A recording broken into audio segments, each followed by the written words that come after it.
Hello again, it's Marty from Marty's Classic Cars. Welcome to the video. I've been getting some work done on the Saab and everything else, and I'll come to that a little bit later on in another future video, how it's turned out. What I was going to do is actually a bit of fun, is run through my life in cars, how I got involved with cars as a young lad, how I became quite addicted to cars, if anything, how it happened. I think a lot of it was because my father didn't learn to drive until his sort of 30s when we moved up to Kidderminster. He passed his test. That was in about 1968, 69. But before that, all my uncles had cars. And because they had a car, my father didn't. I used to think the sun shined out of every orifice of their body, basically. They had a motor car, we didn't, you know. And then my dad's first car was a Morris Minor Traveller. And we always had the first two cars, you already had estate cars.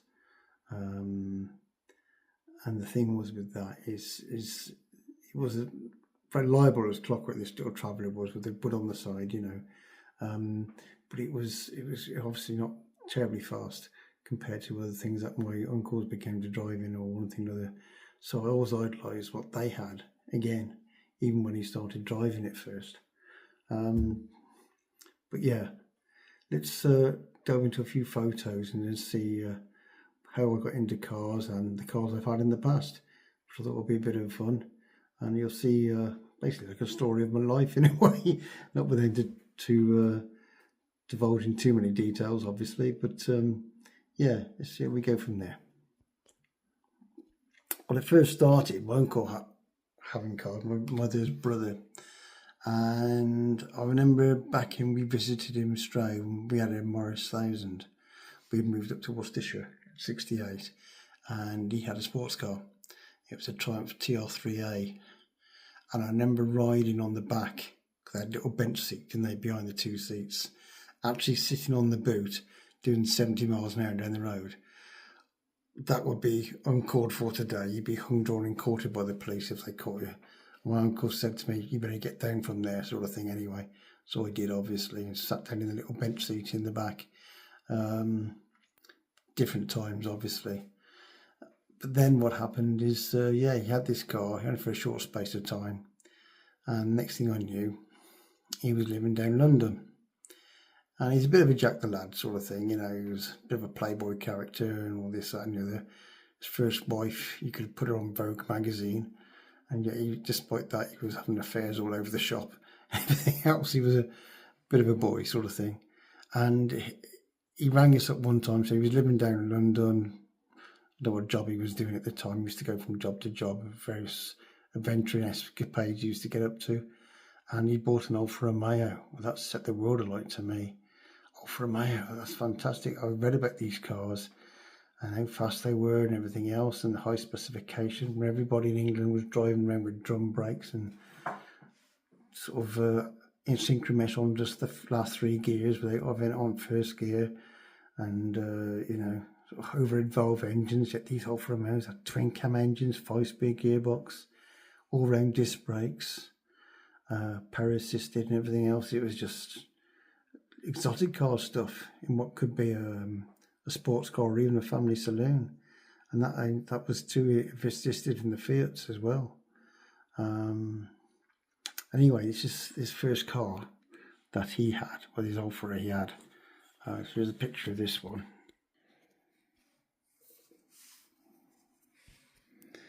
And that was my Uncle John there. That was probably taken in the Newmarket area, and as you can see, it's Alfa Romeo Giulia 101 series, which had this sort of parabulge in the bonnet. The first ones were a 1300 Giulietta, which came out in the sort of mid-50s time.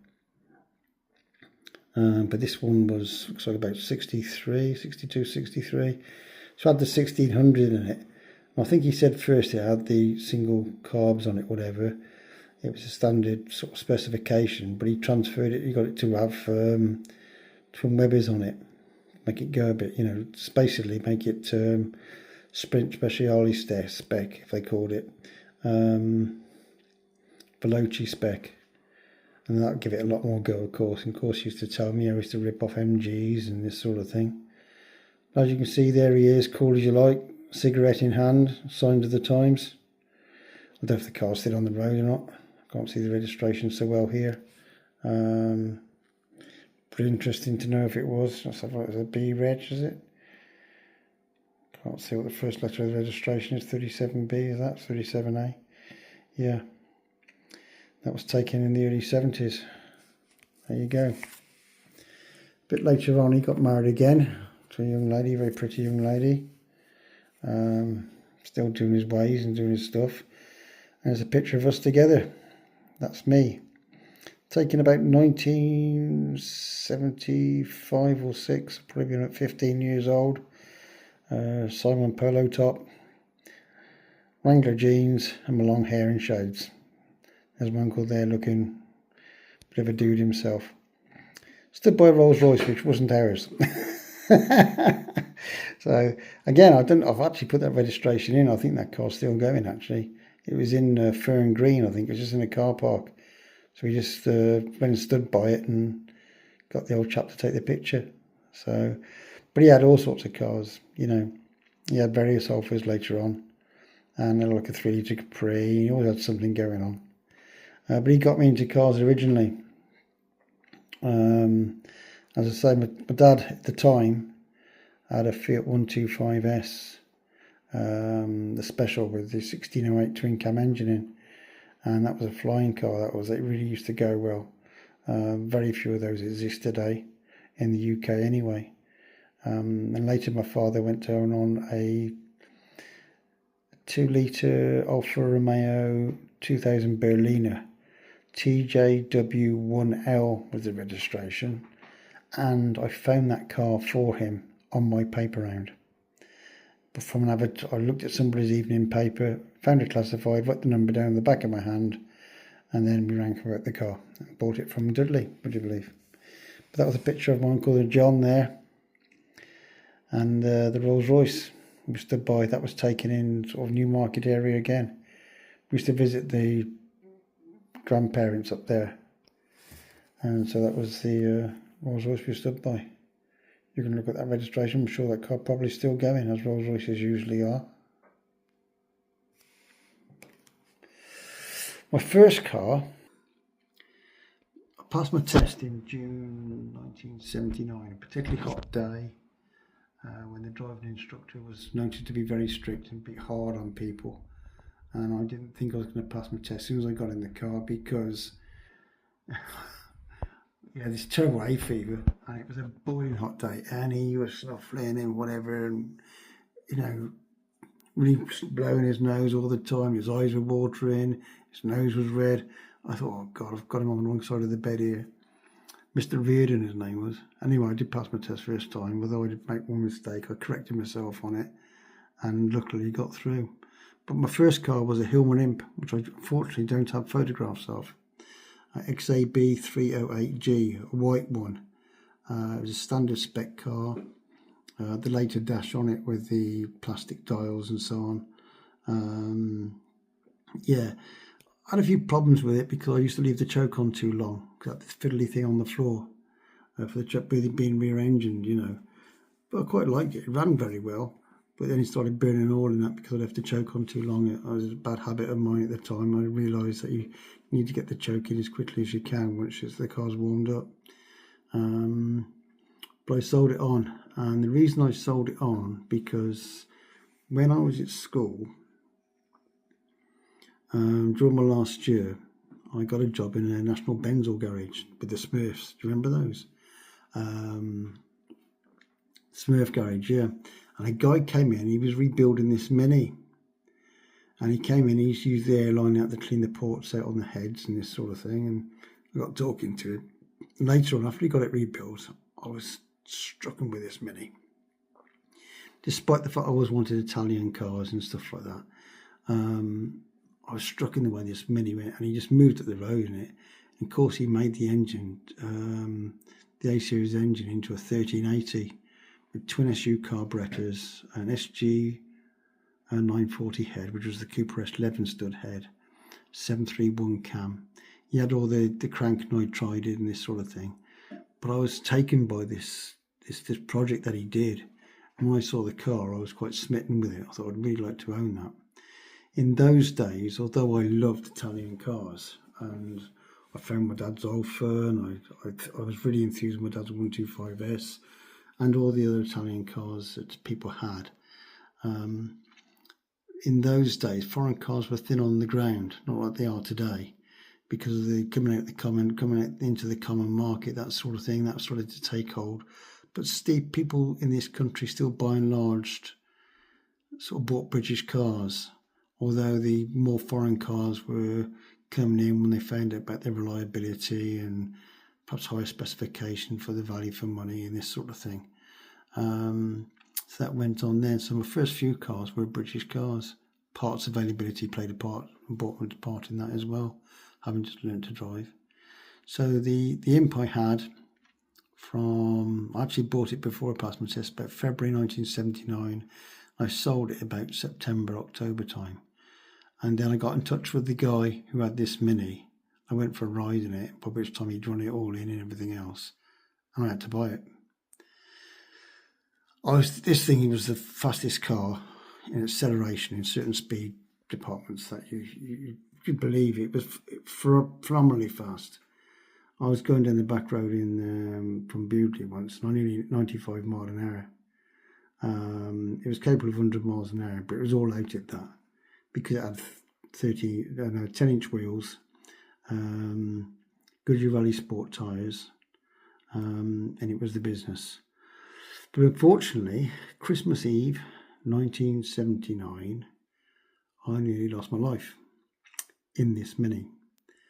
I was going to fetch a goodbye Christmas present for my then girlfriend on the Worcester Road. I'm sure his eggs are eggs. A sugar bit lorry poured out in front of me, coming out of a junction, and he straddled the two lanes on the dual carriageway, so he was neither in the left hand or the right hand lane when he went to make a U-turn across the central reservation. I came over the brow and slammed into him. Hit the back axle forward 5 inches, and you're about to see something now which is quite horrific. So grit your teeth. This was my Mini, or what was left of it. That picture was taken in Lloyd's garage in 1980 after I came out of hospital. I was in Christmas Eve. From there on, I was in hospital. There's 2 pictures here. That's the back view. As you can see, all the roof is in a pretty bad state. We can see the little wheels there and the spats over the arches and so on. The registration was CRF 848A. And there is the front picture. There were 3 of us in the car at the time. Yes, all of us got out alive. That was an impact speed of 55 miles an hour according to the police. So that's what happened with that. As you can see, it's in a very, very sorry state. Obviously a write-off. It was based on a standard Mini shell that had Cooper S chrome trims on it and that sort of thing. But the engine was in a different league. Cooper S spec and more. But it was phenomenally fast. I can still hear the car now, the noise the engine made. It had a Madder dash in it as well, one of those plastic datches used to put in so you could add additional dials to it and all that sort of thing. So look, the business, I put a bucket seat in it, which I found from a scrap yard, a high back bucket seat, Carrera bucket seat it was. But I sustained injuries. I've got a scar there, as you can see, where the roof line went into my head. Broke my femur with what happens, you go forward and go back without any seat belts on, and they weren't legal in those days, and fractured my femur. So I was in hospital for that. And we have some of the pictures of it here. Oh dear, a right mess, as you can see.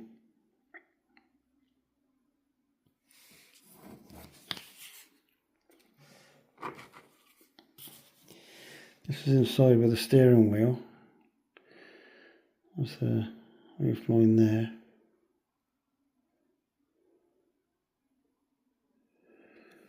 Now this, you see how the skin pulled back on the seam, which has the gutter around it, didn't it? And that's where it hit the wagon. So that was yeah, terrible state.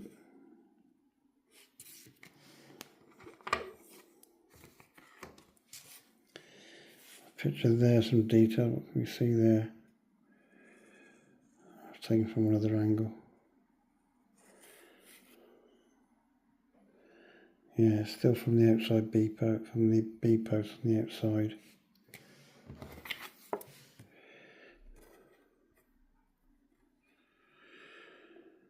Yeah, well walloped. You would ask yourself, how would anybody get out alive on that?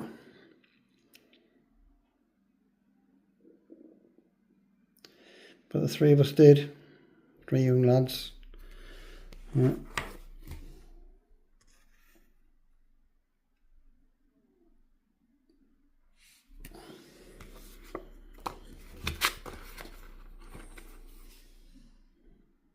Another one, that's a side shot. Those pictures were taken in Lloyd's garage in Stourport, which is no longer there anymore. The council's moved it. This was taken in 1980. And they stored the vehicle until it was scrapped off.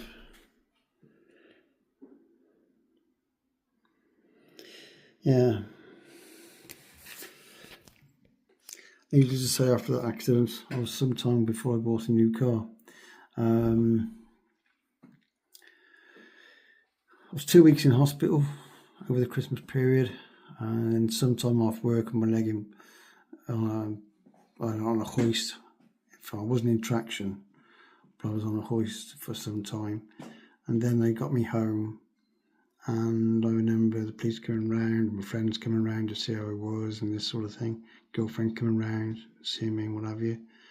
But pretty much stuck at home for a few weeks. They said it should heal in 6 to 8 weeks. But I was a bit of a naughty boy, and I started walking on it even when I shouldn't have been. Because I had crutches. I got a bit overconfident, sort of cocksure, teenage kid and everything, headstrong, as you do. And then because of that, it didn't heal as quickly. So I put this special plaster on. I was able to walk around on it more. And what it did, it transferred the weight of my ankle to go through the plaster rather than through the leg. And that way I was able to get around. So I went back to work then. I was only working in an office anyway, it's a sales office. My uncle came up to see me, my Uncle John, who I previously mentioned. Brought this picture up of his son with the Cooper S he had. It's an interesting picture of his young lad there. He actually offered me that car. Hold on to your seats. £500. Proper genuine Cooper S. Yeah, these days, what are they? £30,000? Yeah. Different times. Different times. Yeah. Anyway, it was a few months later, I started looking around various cars. I looked at a Triumph test, but the guy didn't have a logbook with it, so I stood away from that. And then I looked at an Opel Manta, which was the first one from the early 70s, had this like the shark nose on it. But the keys didn't fit and all this sort of thing. I thought, I'd come away from that. Not good. Again, I didn't have a lot of money to spend. I didn't get the accident claim through to 1982 for a couple of years later.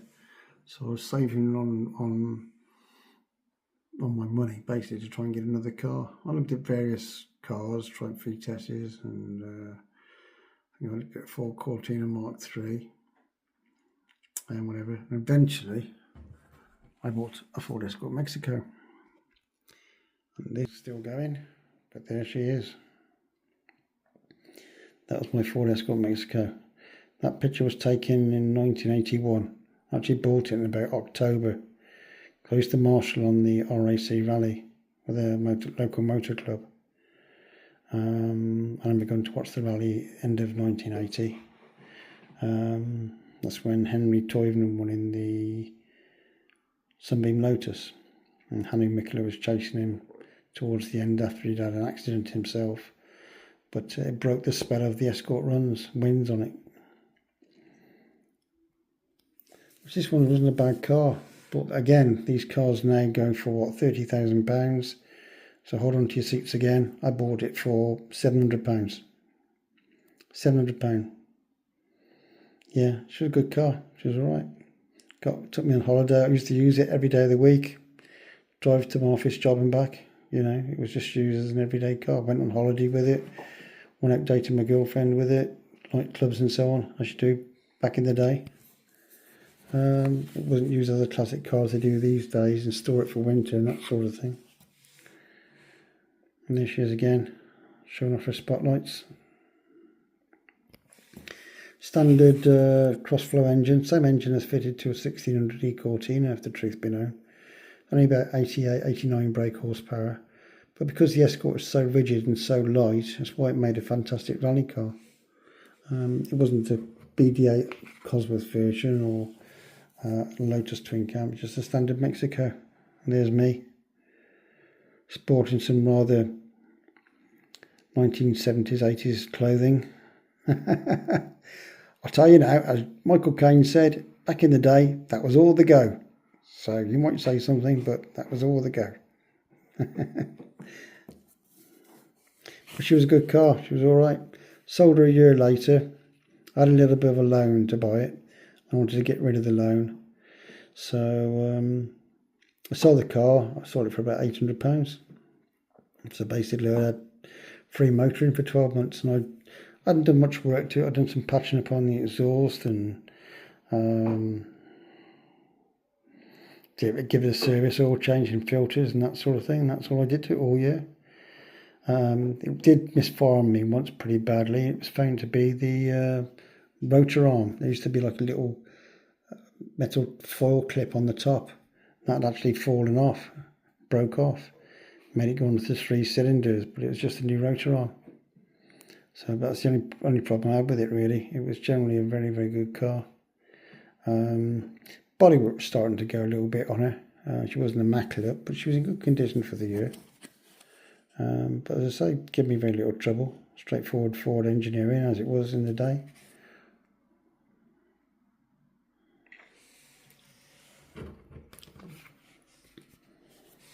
And the same picture over there, without me spoiling the view.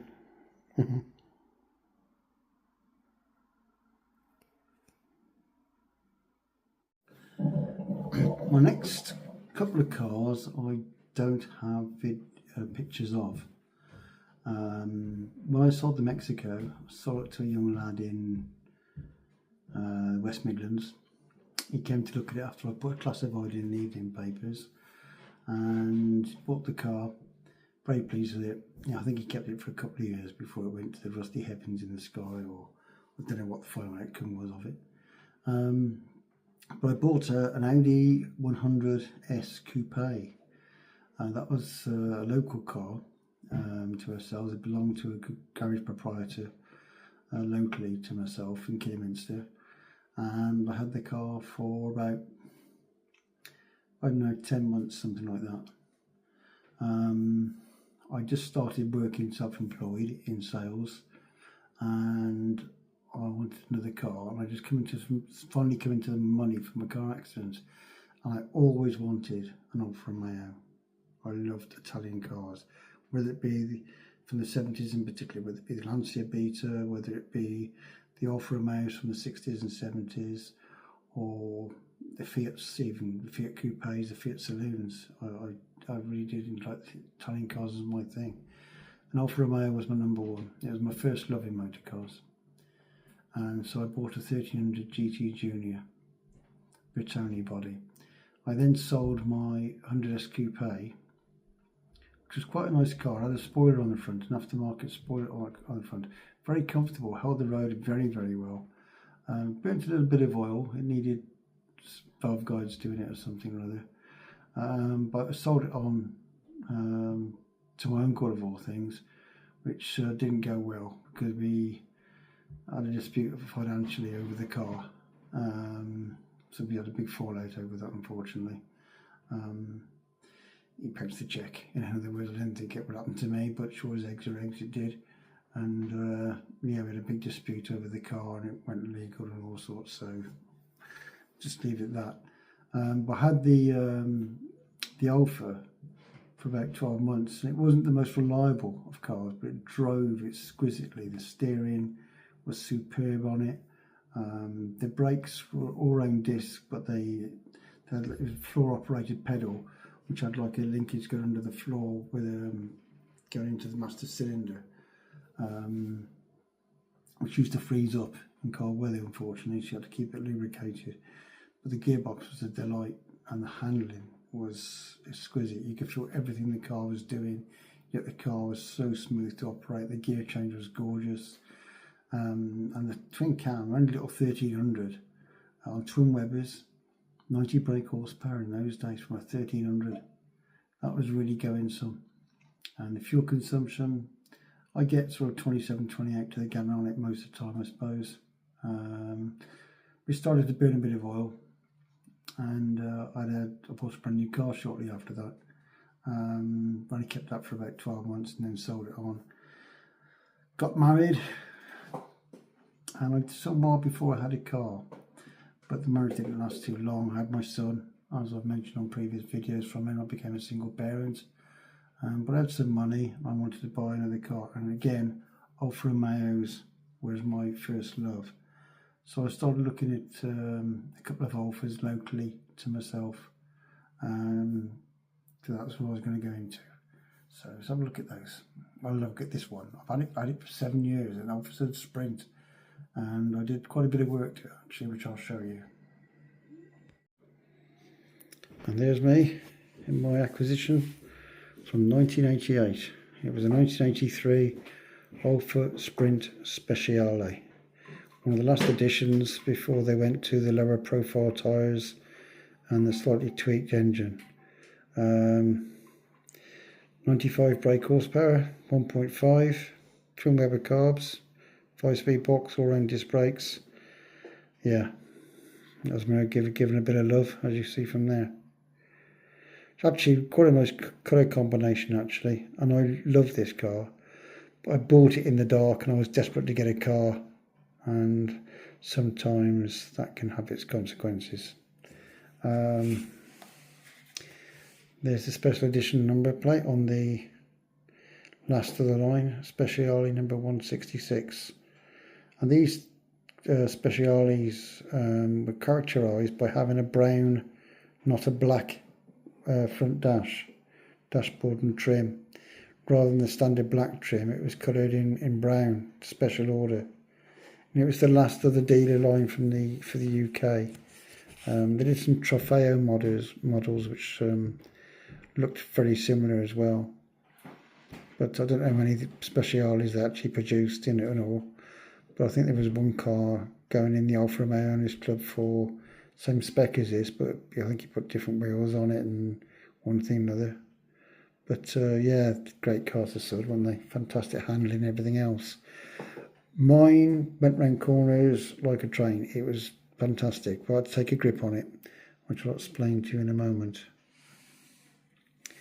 That's me in my Alfa Romeo t-shirt. As you can see, I've got a Mountney aftermarket wooden steering wheel on there. That was in the about 1990-91. I was in the Alfa Romeo Owners Club.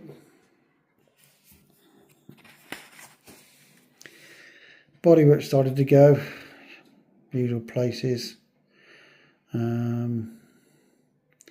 Italian cars are. Bearing in mind, she wasn't too bad, but Italian cars being what they are. Saying that, I did use the car every day. I went out to nightclubs in it. I went out to every day back and forwards to work. I went a load of trips to various Alfa meetings and race cars, taking my son, because I was a single parent living at my father's property where these pictures were taken at the time. So eventually I got the bodywork done, and here's the extent of the work going on. It was done by a guy in Hartlebury who's since passed away now. Yeah, so it's all a full job, but she turned out quite nice looking in the end. And that was the finished product. I was taken outside my father's house.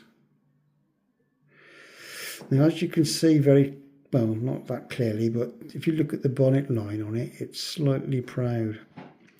And what I got to find out was, before my ownership, this car had been in an accident, unfortunately, and it started to twist the chassis. And I come to get notice of it after I'd done the spray job. It's like the panels were difficult to fit and one thing or another. And I then later fitted an exhaust, the back end of the exhaust on it. And when I did that, it didn't line up properly, so I was having problems with it. And she started to deteriorate as time went on. I had it for 7 years. I had it right till 1994. Was it 94, 95? Yeah, I think early 95 I sold it. It's the best part of 7 years. I had it from 1988 to 1995, early February 95. Yeah. But as time went on, and I didn't hang around in this car, I put it through corners, and with the high cornering forces of the sud as it is, it started to pull on the chassis and so on. And it started to break up inside the bulkhead and stuff like that. I had some welding done. What really I should have done when I had the bodywork done is take it to one of these people who could basically strengthen it up like it was a racing car or something, or get the body really perfectly aligned with it. It would have to been poured around, which I don't like the sound of in a car. I don't like having a car that's been poured around. But sometimes it's the only way to make sure everything's the way done. But it's a good cosmetic job, and the paint finish on it was particularly good. And I got a friend in the Alfa Club to actually do the side transfers on the side and match up the Speciale insignia on the back, which was really nice. It was such a lot. I fell in love with this car, and love is blind, I know. It wasn't the straightest car in the world in that respect, structurally and so on, but I was pulling my hair out with it in the end. And when I sort of settled down again and got a family, I knew I'd have to sell her on for safety's sake. But yeah, I did love the car. But so many suds of, although they were a fantastically safe handling car, sometimes you have to be very careful buying them, make sure that they're structurally really strong as well. They were when they came out, but when they've had a bang in that, and with the advent of age and so on, yeah, you want to be careful with these cars. But they are fabulous motor cars, and they were a great car for their day. That's the rear view of her. So that black plastic spoiler on the rubber spoiler it was on the back, that was an additional thing to the Speciale as well. Okay.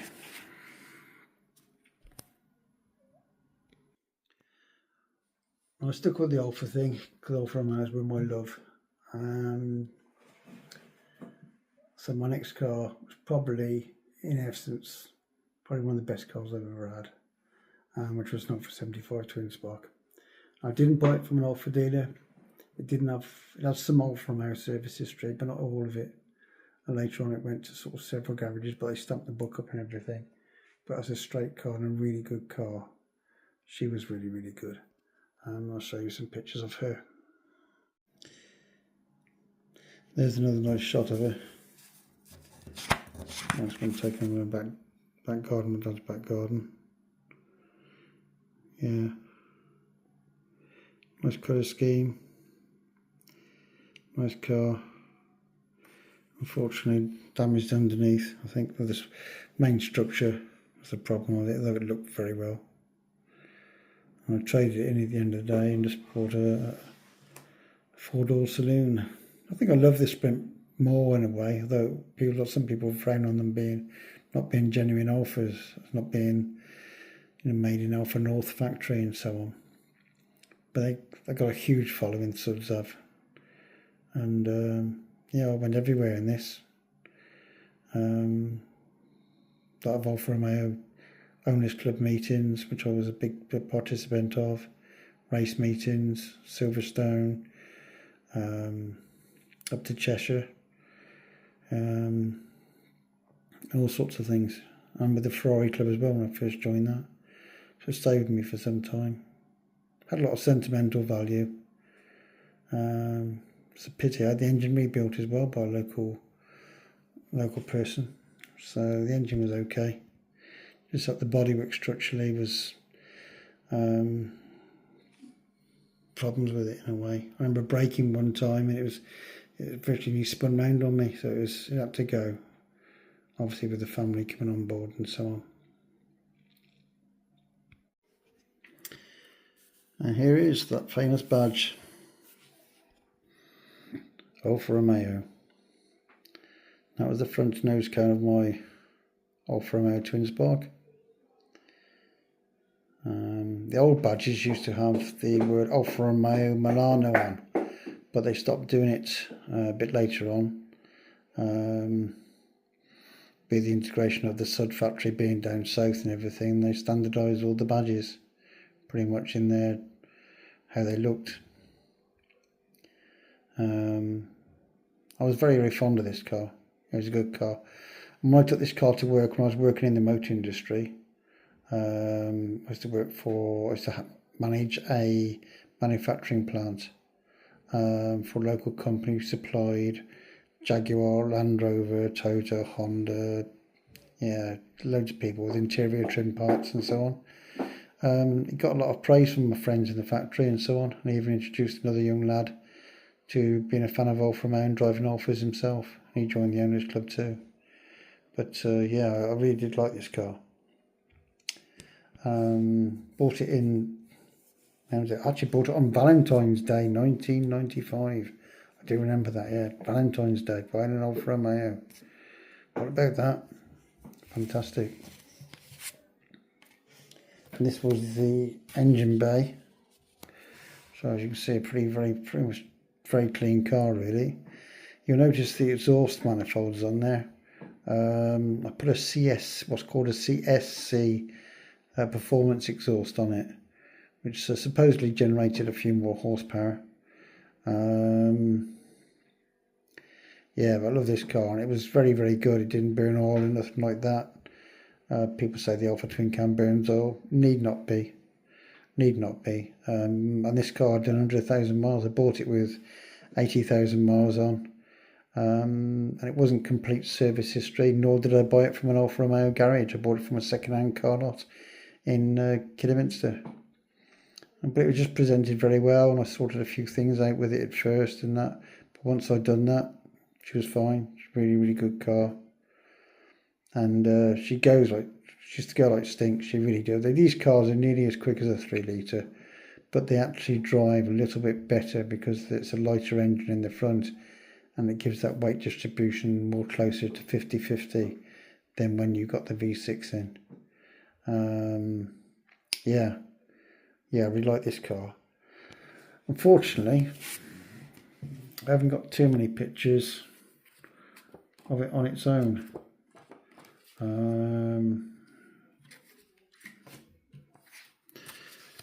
That was a back view of it alongside the car which I bought alongside it, and as you can see what that is, a beautiful Fiat Dino coupe.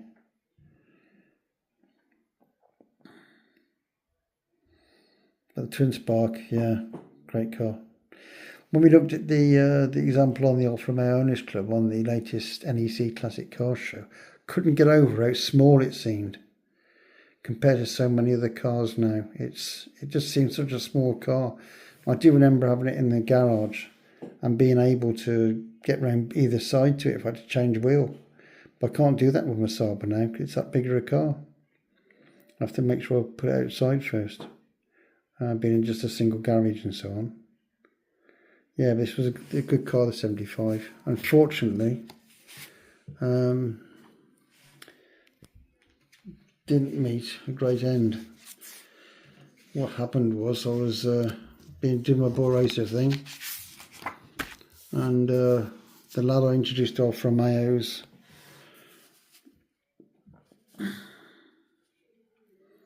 in the company I worked also bought an Alfa Romeo 75, and he was all Alfa, came to the owners club and so on. And 1997 I was going down the Bewley switchbacks and whoops, she left the road. A tyre blew out on me on a corner, to be fair. I was going some, I miss it, put my hand up, and I was in a state of opposite lock at the time. But she came back okay, but then she flipped, and then, yeah, this was the end example. So what was a very, very good car, unfortunately met a timely end. But yeah, went to a telegraph pole.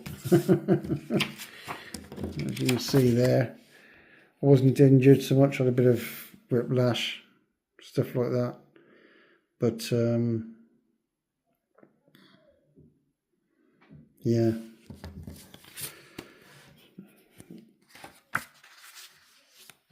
See the door panel came out on the door, it collided into the telegraph pole.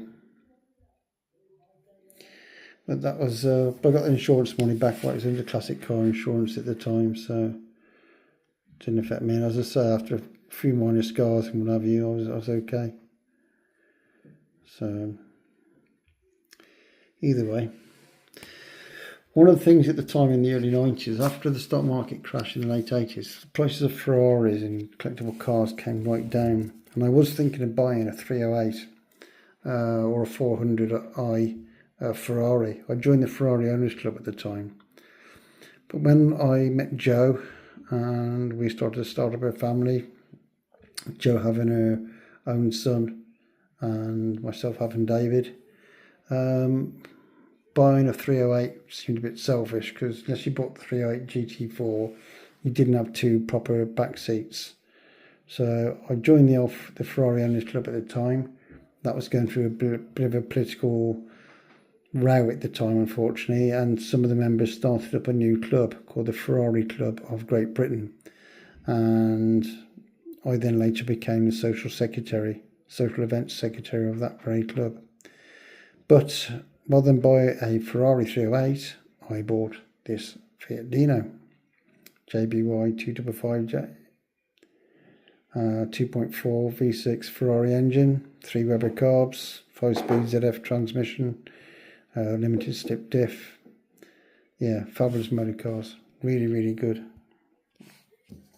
I had this car, bought this car in 1996. I actually bought it through Tank Barrett's classic car garage when he was in Bewdley. He's since moved to Ludlow now. Yeah, leather trim as well, factory leather trim, which was very, very rare specification. Very few people have the leather trim in this country, the genuine leather trim.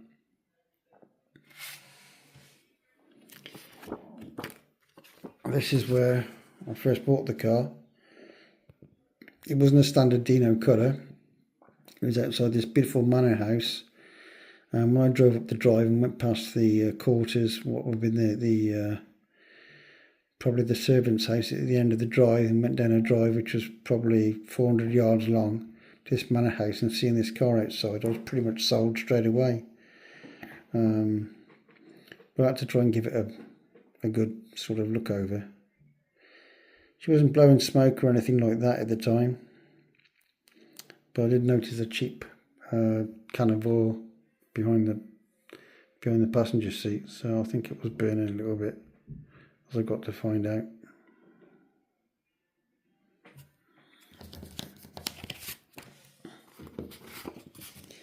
The picture there, that's from the same venue. The original, the guy who owned it, his mother was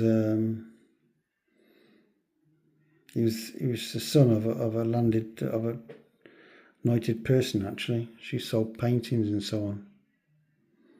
And his father was almost like the character J.R. Hartley. It was a beautiful setting, it really was. You couldn't help but be impressed.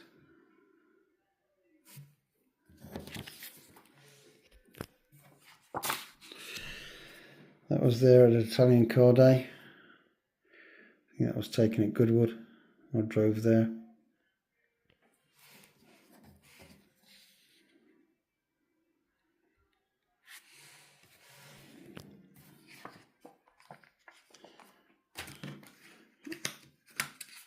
And this is probably the best shot I got of it. I took that. I stood on my garage to take this shot. Take an overhead shot.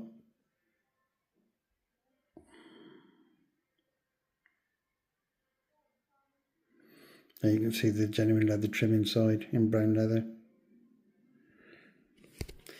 car went up to, ownership of the car was a bit checkered, unfortunately. I had various work done by Ferrari people, and I wasn't particularly treated too well. I had no reason to be treated badly, but they spent a lot of money in not putting the car right, if you get my drift. I know this has happened to certain classic car people in the past with various cars, even expensive cars or even cheaper cars. It's happened, and it happened with this one. And saying that, I went to the Ferrari days with it at Spa-Francorchamps. That was in 1997. I can show you some pictures of that where I was there. And there you can see the chap on the right is called Rob Branson, who's since passed away. He was in the Ferrari Owners Club with us. He had a 246 Dino and a 308.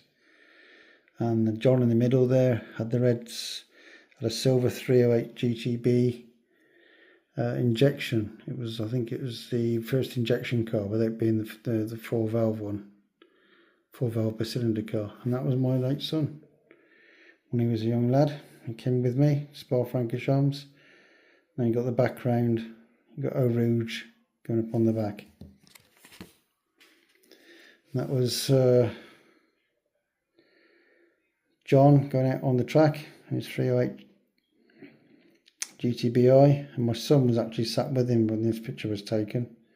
So we had the chance to go around the Spa-Francorchamps himself, which I've also driven on, my Dino, as I've driven on Castle Combe and in Goodwood. Castle Combe times were quite impressive, really, considering I was in a later car, which I can speak to you later about. Yeah, time's passed. It's a good weekend. That was boiling hot weekend. Got pretty sunburnt nose and everything, but we had some Alfa races on at the same time. The funny thing is, with the Ferrari races, it didn't have many of the older classic cars like the V12s. It was mainly the performance orientated V8 cars, the latest 70s cars, which have been, a lot of them been much modified. But yeah, really enjoyable weekend. And there's looking down from Eau Rouge on the long straight. It's interesting to note that long straight in the 60s, that used to be the start and finish line. But nowadays they start farther up round the corner and they go into the hairpin bend first. And that, when you look down on there, when you are actually in the pit, so to speak, you look down, that hill, that long hill, is steeper than it actually looks on TV. But of course, when you come down to Eau Rouge, you sort of hit a brick wall. Then it goes very, very steep very quickly, as you know. But yeah, great weekend. As my son stood by, what was a modified 308? I think it was definitely a 348. I think it was a 308. I thought it was a 348 first with the lights at the front. But he obviously took the hood off and everything and put a roll bar on it. And he's talking to my son there, look. Good shot. That was my son eating frog's legs for the first time at evening dinner.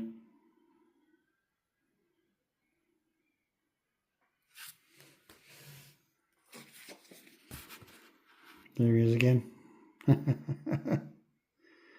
Fantastic. Yeah, happy days. Happy days. There's another picture of my Dino. I've had it resprayed from the original colour, and I wanted to find the colour it was, but in those days to match the paint, it wasn't so advanced as it is today. But I found an Alfa Romeo colour, and that's the colour I painted it in the end. So it had a slight gold tint on it, and I think that's the same colour it is today. I'm led to believe that it's had a couple of engine rebuilds since. One by the people in north of England in Scunthorpe, and maybe one by another Dino specialist who's on the internet now. I haven't got exact proof of that, but I believe the engine's been rebuilt twice since. Ferrari engines and all that, I don't know. But either way, yeah, enjoyed the times with that car. Had it from 1996 to 2001 was when I sold it. Having sold my twin spark, having I wrote off the twin spark, I then bought a 3 litre Alfa Romeo. Now this car was the 75 V6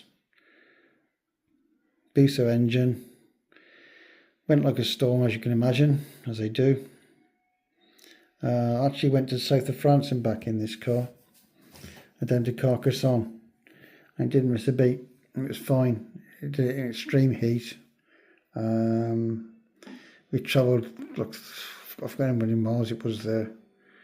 But I think over the weekend, I did the best part. Over the whole week, I did 2,000 miles. And I went from Worcestershire to Portsmouth. Portsmouth to Caen, which is a 5-hour ferry trip, so I could get some sleep. Then the following morning, I travelled right from the south of France in one day down to the bottom, down to Carcassonne, which is like near the Pyrenees, in one day in this car. And the same when coming back. I came back from the on the way back back to Caen before we caught the ferry back a week later in one day. Yeah, tiring stuff, but yeah, this car was okay, really. Did a hell of a lot of work. It was a bits of car, really. I had hellish problems with it over the 3 or 4 years I owned it. And I had some work done by an Alfa Romeo guy, who I will remain nameless. He supposedly had a good name at the time, but it was to no avail. And I started getting this noise in the engine lately, and I just come to the end of my tether with it. My job was in risk at the time and all sorts, but it was a sad way to see the car go. But I just sold the car on. I don't know what was going on with the car, but I did so much work to it. I spent thousands of pounds on this car in the 3 years. It was just problem after problem. It wasn't the best of car. It wasn't as good as the twin spark in terms of reliability. That's not to say that the V6 isn't as reliable. It can be, but this was one of those cars that wasn't a good purchase, unfortunately. But saying that, it got me to the south of France and back. And I will say, we did go up to this very high mountain, which is virtually above the clouds, to this castle. And it was incredibly, I don't know how many thousand feet up it was. But it was the only car I got up there when the fan didn't come on for the heating, for the cooling, you know. The car went up there without the fan coming on at all. When other diesel Mercedes cars and everything else, they were blowing a good one, like, you know.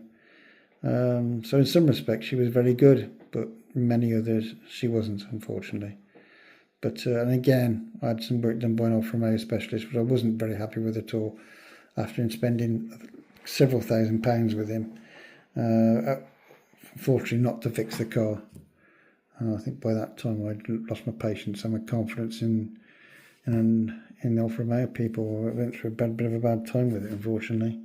But I sold the car on and waited for a while before I made my next purchase.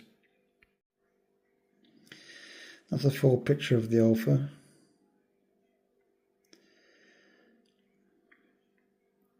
It's one of the earlier 3 litre models when it had the colour-coded strip down the side. Because a lot of them had a black strip going down the side, but they colour-coded the first 3 litre models. Don't know why that was, but they did that.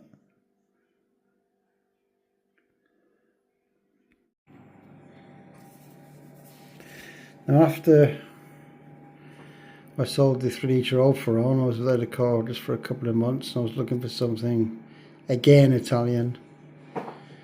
But I thought I'd come down a peg or two. I've spent a lot of money on both the 3 litre 75 and the Dino.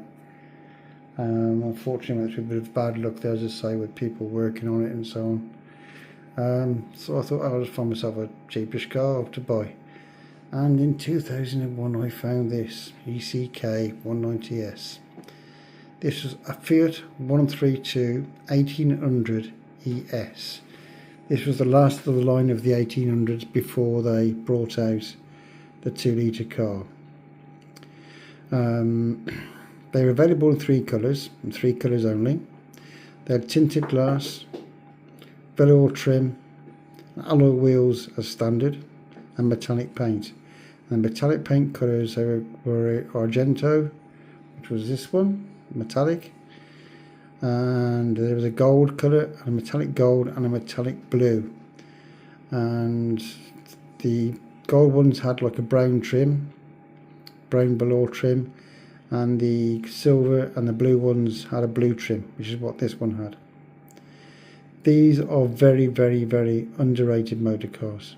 5-speed gearbox, Lampredi Fiat twin cam, Weber carburation with an automatic choke on the last ones, and 5-speed gearbox, all-round disc brakes.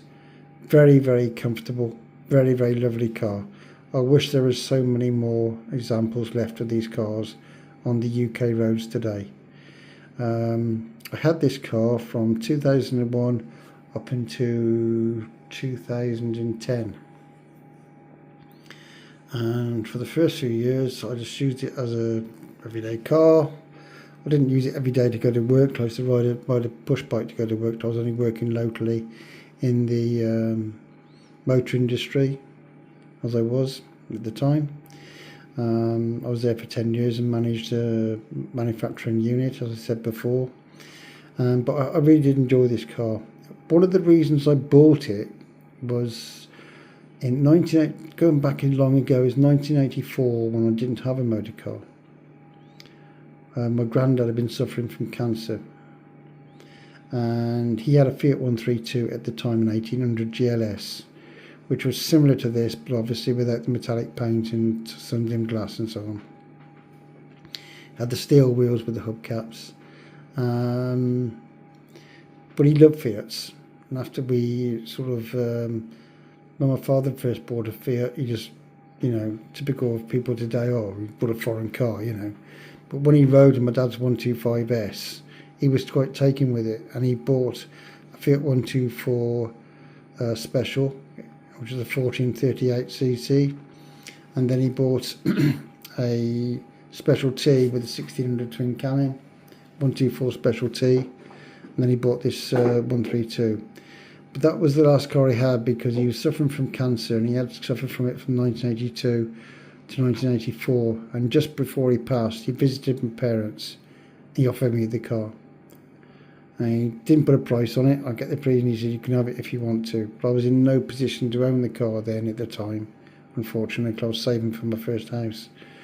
But I remembered that, and I remembered that most sincerely. And it was a nice gesture. I think he did it because of what happened with his son and me and John breaking up over the sale of my Audi before.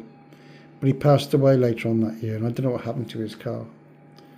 I was engrossed in getting my first property and getting married and so on. But I bought this car in 2001. I found it from the somebody advertised it on the Fiat forum, and yeah, I really did enjoy this car. I think it was one of the nicest cars I've had in some respects. Yeah, did enjoy it. This was taken at Castle Combe when I took both David, my son, a late son, to be, and my stepson Robin to Castle Combe to go karting, and we went karting for the day. Because David's birthday was in July and Robin's was in August, so I combined the two together. I said we'll have a day out, a mad lads day out, going karting. So we were at kart racing for the day and went to watch the classic car racing there at Castle Combe. Really good. I went round Castle Combe Circuit in this, and I did it in about 1 minute 40, which wasn't too, it was quite tidy considering she's on an 1800 twin cam. She wasn't a specially developed car with special suspension, nothing like that. I noticed even Clarkson on Top Gear and that went round in 150, and they're junior supercars from the 70s. So, fair play to the girl. She was okay, honestly. She was really, really good. They're a lovely car to drive. They got a lovely gearbox, lovely steering, although it's not rack and pinion, it's by the old steering box style. The brakes are extremely powerful on these cars. They're so really underrated, but so many gone to the rust heavens in the sky. But It's a great shame, really. Fabulous motor cars.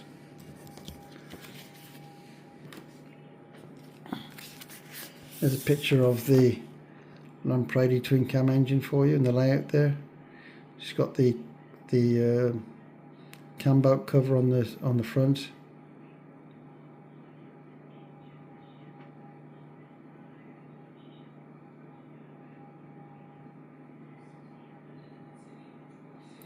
Well, she wasn't too bad, but she got us down to Torquay and back and fine.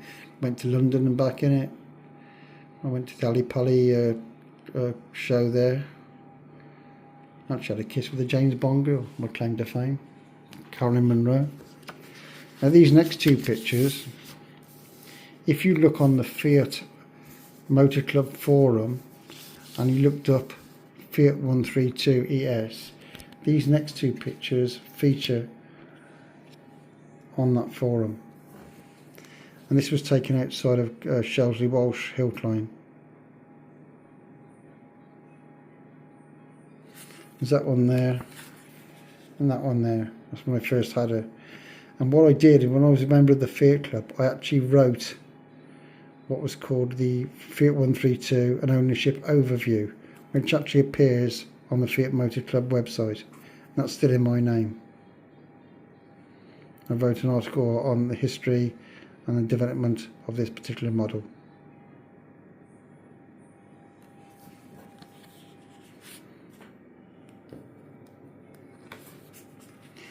Here's a picture of Dave that was taken outside at Brooklands car park in London.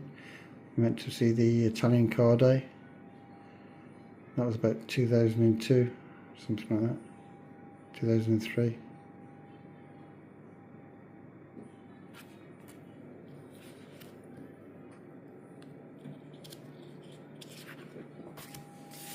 Another picture of myself in it.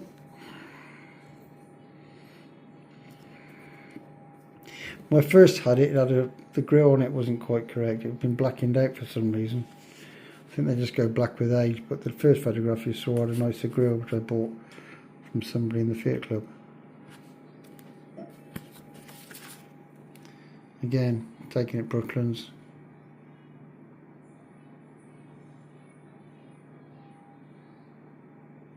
Like these cars. I also bought a little Fiat Panda. This is what I bought for the lads to drive in. I actually went down to London in this car. We're in fifth gear. We're doing a thing on the Fiat Panda, on the Fiat Panda Sport when it first came out, the 100 HP. And I asked people from the Fiat Club to bring their Fiat Pandas down, so I took mine down there. I was supposed to do a speech with the a little quiz they were going to do, but they kept changing the way fifth gear wanted to film the edition and everything else. In the end, none of the Fiat Pandas were featured in the actual film, unfortunately. They had huge problems with the production of it, with the trains going by nearby. They actually did it at the Ace Cafe on a North Circular where they filmed it, but none of it got put into the final clip. It was a shame. Not to worry. It's a tidy little car, this. Just bought it from a local advertisement from Droitwich. And I had it from about 2003-4 time, right up to about 2008, I think. I had it for about 5 years or so. Sold it to a guy who was a restaurateur in Pershore. I actually sold it for a lot more money than I paid for it, to be fair, although I had done quite a bit of work to it. I don't buy cars to make profit on. I just buy it because I'm, you know, just a car nut, you know, as you do. But if it happens, it happens, I suppose. I sold it on eBay and the price kept going up and up for it because they thought it was a tidy car. As you can see, it's got the Cinquecento sporting wheels on it, which suit the car and the shape very well, actually.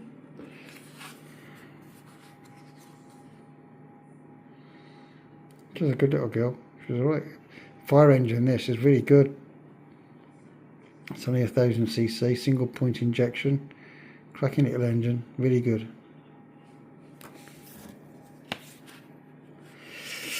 After I sold her in the 132, I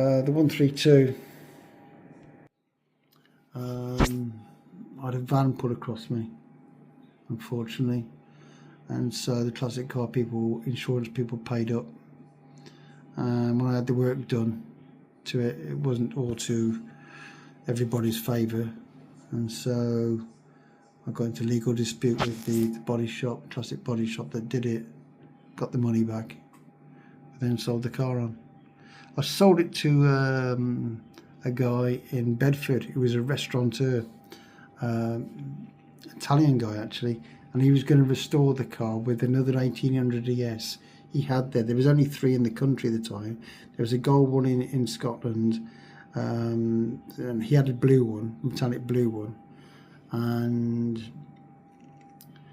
he bought my car as well. So he had the 2 colours. He had a blue one, which he bought, it had accident damage, he had it repaired, and he was going to do mine as well. And I sold that car on eBay. It went for a lot more money. The market was rising at the time and so on. But he bought it. I expected to hopefully see it again on the road all in good shape, you know, but I've never seen it since. So I don't know what's happened to the car. But for some years after that, I didn't buy another car. I didn't buy another classic car for myself. I was employed as an enforcement agent for many years. I had company cars. But I kept looking around at other cars, like British cars at the time, Jaguars, Scimitars, stuff like that, and occasional Italian cars. With the examples I looked at as Italian cars, they weren't pretty much as advertised. I thought a good British car might be okay because the spares infrastructure is very good generally for British classic cars, MGs, Jaguars, that sort of thing, whether P6s, Scimitars, stuff like that. But then I ended up buying the Saab, which I've got now, and you've seen on my channel. So and I've had that now since 2018. So there you go, a little life history on my motor cars. I hope you enjoyed it. It's been a bit of fun going through old photographs. A bit sad as well, seeing my late son on there. Yeah, they're happy days for me. Really good. Really enjoyed. But I'm enjoying the Saab at this moment in time. More videos to come. Please like and subscribe if you may, and if you want to comment on any of the bits you've seen today, please feel free to do so. I'm glad to speak to you back and send some replies to you back. Hope you've enjoyed. Have a good weekend, and see you later on next video. Thank you very much. Bye now.